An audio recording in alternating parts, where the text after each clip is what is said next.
How many do y'all consider yourself caffeine addicts? How much coffee do you drink in a day? 1 cup, 2 cups, or three? How about caffeinated sodas? Caffeine is pervasive in our society these days, and every now and then we hear how caffeine can be good and bad for us. But what are we to believe?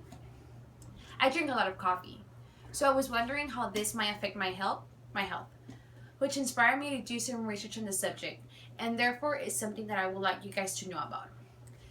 So today I would like to give you some of the facts that a caffeine has on your body.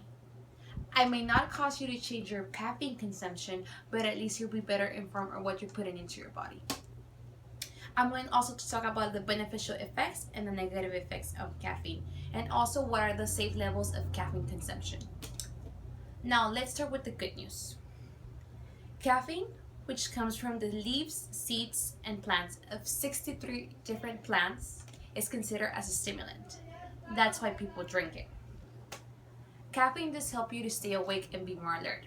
This can definitely contribute to the well-being of those people who are driving long distances or pulling long shift at work, or just trying to stay awake. Calling this a health benefit is stretching it. Although staying awake while you're driving a car can definitely contribute to your well-being. Caffeine also contains antioxidants, which these happen to have cancer prevention qualities. Now, the bad news. The negative effects of caffeine are largely dependent on how much you consume. For example, when you consume in small quantities, which can be 1 cup of coffee or 1 soda, caffeine can increase your heart rate, which can cause this to urinate more, and then these can lead to dehydration. Then that will prompt your digestive system to produce more acid. Okay, so now when you consume larger amounts, caffeine can have you feel nervous, have headaches, or feel restless. Now, if you consume larger amounts, which can be over 600 milligrams per day over a long period of time, caffeine can have you not sleep, have sleep problems, even lead you to depression and sometimes digestive system issues. Now, let's say that having 3 cups of coffee a day, one in the morning, in the afternoon, and one at night, is definitely moderate or average. Now, if you have 10 cups of coffee a day, then that could be excessive. Also, you have to remember that it all depends on the beans and the strength of the brew.